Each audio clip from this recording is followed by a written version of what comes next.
My name is Pamela Rosario, for those that don't know me. I am a blogger with SincerelyPamela.com, and I wanted to put this event together to kind of help all of my entrepreneurs, the women that want to kind of launch into their own business. I wanted to be a resource to you ladies to be able to kickstart your dreams or whatever it is that you're trying to do in the future.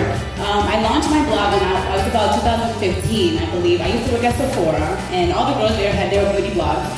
So that's how I kind of was put on to what a blogger really is. And I always wanted to write, so I thought it'd be a cool way to kind of write. So I did, and since then I've done so much. I've written for magazines, I've collaborated with brands, I've done a lot of cool stuff. So I thought putting this event together would be a cool way to kind of get you guys all started.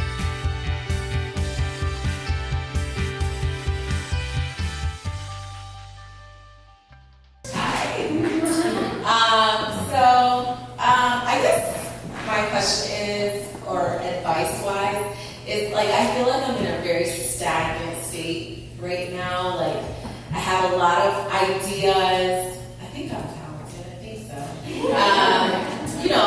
Like I have a lot of ideas, but I guess my question is, how do you feel like you cultivated your ideas and said, okay, I can focus here, I can do this, and not necessarily it will lead me to this, because a lot of what you guys are saying I started in one path and it kind of branched out to another. But how did you kind of cultivate all the ideas that you guys had, like mingling in your mind? I think that's my question.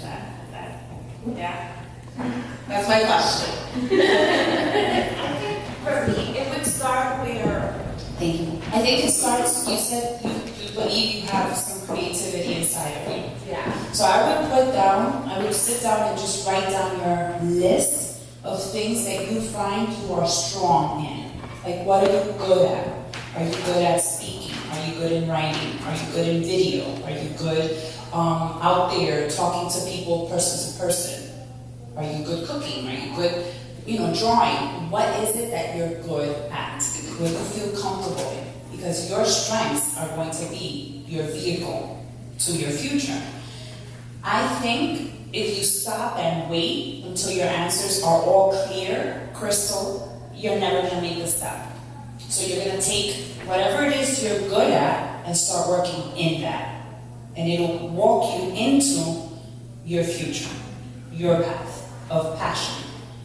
That's my belief of where it is. Because if I go back to like where I started, I would have never thought I would be here. But I know that I went to school to be a teacher. So teaching others is one of my strengths. Kind of breaking things down into steps is one of my steps. Being open in communication with others is one of my strengths. So I took that and I ran with it. As simple as that. And I fell through a lot of times. But that's where you grow. Yeah, just to piggyback off one of these, it's just following your curiosity. Like, I just kind of started that way myself. I was like, oh, I like to write. Here's a blog. Bam, there you go. Like, every curiosity that I had, I just acted on it. And I think that with time, you just kind of start to build, you start to find yourself, and you start to learn things about yourself that you never even knew. So I think just doing it is really my advice as well, along with what Nene said. Just kind of putting yourself out there. Don't be afraid of what the world's going to think, and just do it. That's how you learn. Paloma Coelho, also Coelho, and I'm a social worker. My question is, how did you overcome the financial stress when building or starting your own business? Financial stress. Oh, that's something to have and overcome. It's, I think every day the world revolves around money. Let's be honest. We need money to live, we need money to survive, and we're all here because we try to monetize on that. But at the end of the day, it's an investment that you're doing on yourself, and it's a leap of faith. It's a leap of faith at the end of the day. So how did I overcome that? Understanding exactly that if I don't invest in myself, nobody else will. So I invest money and resources in things that are just so pointless and meaningless. They're never going to get me anywhere. So why wouldn't I invest that on my biggest project, which is myself and my business? So to me, that's... As for me, what I did was, and I took a leave of absence from my job. My first 6 months working the business, I was still fully employed as a teacher. The year after that, I was still getting paid by the district because I was still employed by them. So when you launch yourself, you will accrue some financial constraints, and you must be willing to sacrifice certain things that you may not have, like luxuries that you're going to give up in order to invest, maybe for hosting your blog, or maybe for paying for extra apps on your phone, or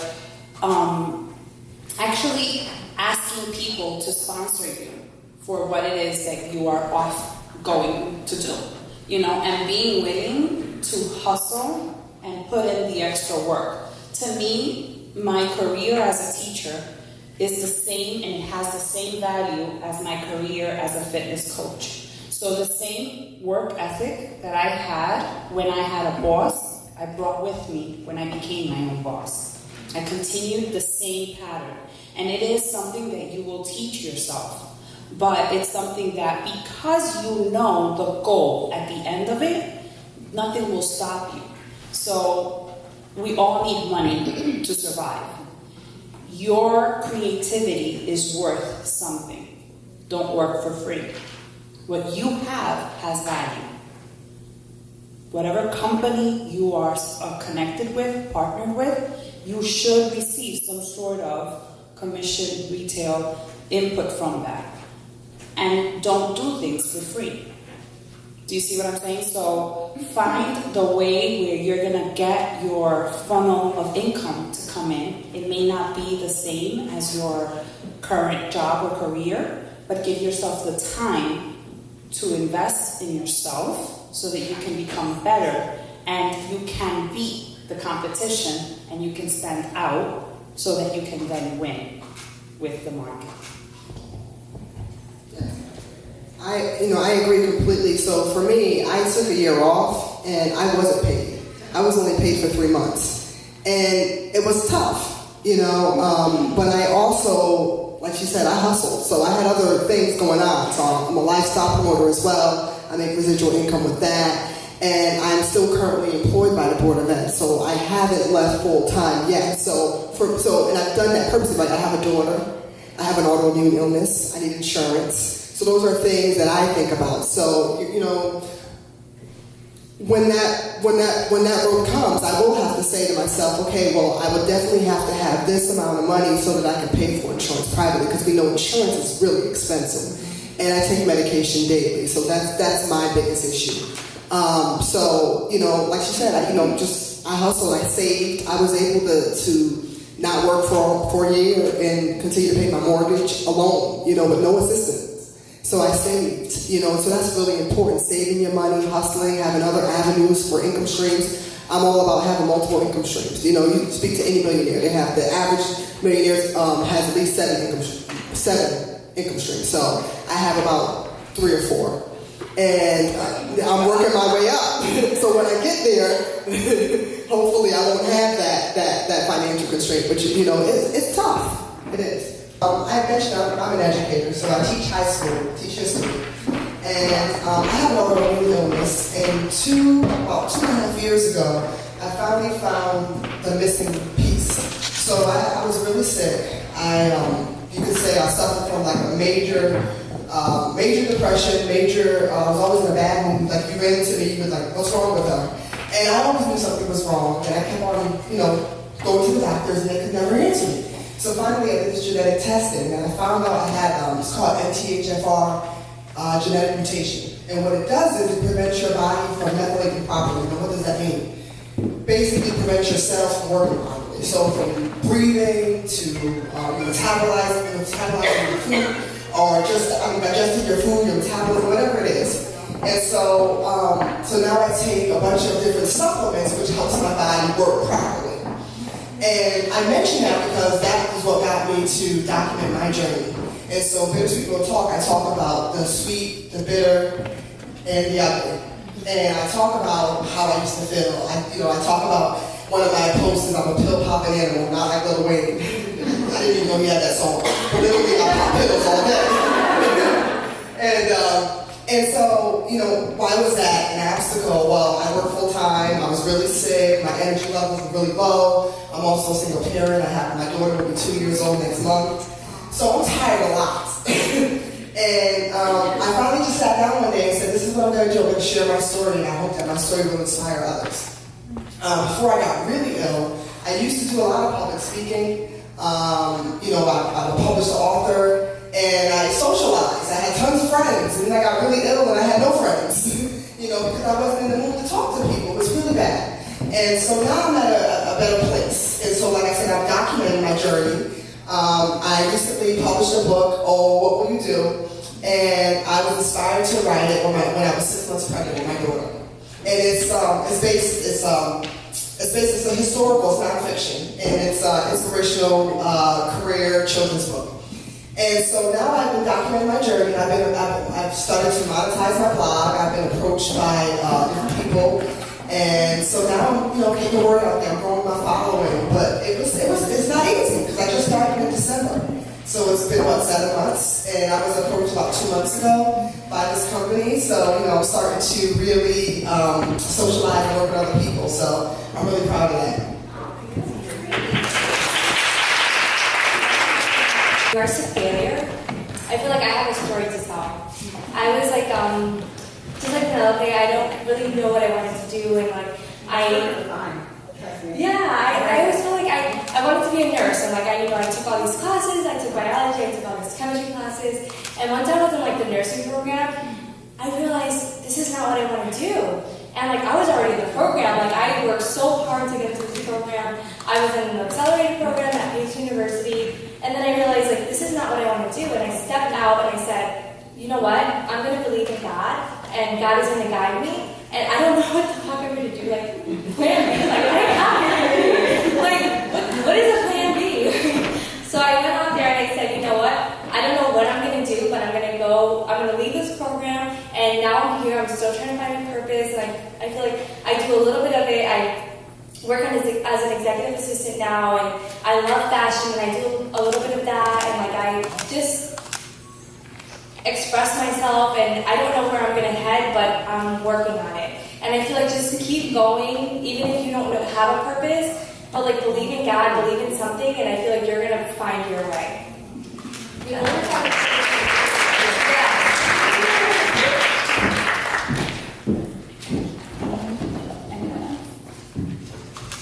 Well, I have a question. So what kind of, you guys are all in executive family, you're not a mom yet, right? Almost? Yeah. So, another story.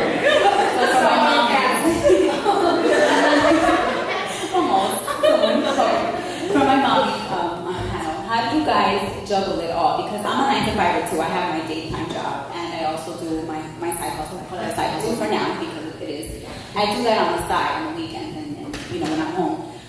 But I struggle with that as well because, by the time my girls are asleep, it's already 9 o'clock at night and I'm tired. So I'll try to do an hour to a night. But how do you guys juggle your family? When you were first starting out, how did you juggle your families with your business? My business goes along with my family in a sense. So when I was full-time teacher, I would take my kids to their babysitter, to the daycare, and in the way, that would be my time to listen to my audio. They would be in the car with me, and that's me setting up my mind for whatever I needed to do. If I had scheduled a call, I would schedule it for the afternoon when I was driving from my job to pick up the kids. So that time frame, that's when I did it. My lunch breaks from work were usually working lunches. So I would work on my actual business during my work hours. When I came home, I was mom, I was wife, cooked, I cleaned, I did homework, I lesson planned. But the kids to sleep, stay up until about 1 in the morning to work my business. And go to sleep. I would wake up at 5 in the morning because it entails working out. That's part of my business. So I need to work out and put in that time, share that on social media, go to work, do it all over again. Weekends, because I work full-time as an educator, I would dedicate 3 to 4 hours on the weekends to growing my business. Now, I did explain to my kids and to my husband what I was doing and why I was doing it. And I made them involved in what I was doing. So it wasn't just my business, it wasn't just my time, it was our purpose. for growing a second income? 2 weeks ago, we were watching the NFL Finals, me and my boyfriend. I'm not being fly NBA, that tells you how much I know. But I can observe and I can pick up the concept of what's happening. And there's one of the Golden State Warrior players who's shooting, but he keeps missing. And I tell my boyfriend, I say he just passed the ball. Why he continues to shoot when he's got to keep missing? It's like, because you have to keep shooting until you make it. And that is actually one of the things that I just really resonated with me in such a way, because it's literally the type of thing that I try to tell myself every day. And in the line of work that I am, I do hear more no's than yeses. And I haven't learned to normalize the word no. However, when it comes to my personal business, when it comes to my personal brand, and I hear no, it has a very profound personal impact, and it's really weird, and it's really different. However, I haven't learned to take the power away from the word no and to learn to normalize it as part of my daily life, as I have to normalize it at work. I think words and failure have the power that you put into it. Do you make it the monster that? Do you make it a monster as big as you want it to be? So to me, that's of course, I cry it out, I curse it out, whatever the case may be, but then I realize that I decide to take the power away from failure and get up and continue trying again. I'm really big on visualizing. I was saying this earlier that I have a bunch of sticky notes right next to my headboard with the goals and objectives that I have for the month, for the week, for whatever the case may be, and people might ask, well, let me just write it down. It's like, well, because if I get up in the morning, it's the first thing that I see, it becomes part of my reality, it becomes part of my daily success. Visualizing to me is huge. It's really what helps you cope with failure, and just having that clear goal and objective, but just seeing everything clear in front of you. Bringing it back, what is it that you want? When you fail, ask yourself, good, I am so happy I'm here. Now I'm going to get up, because what is it in reality that I really, really want? And that's going to help you keep moving forward.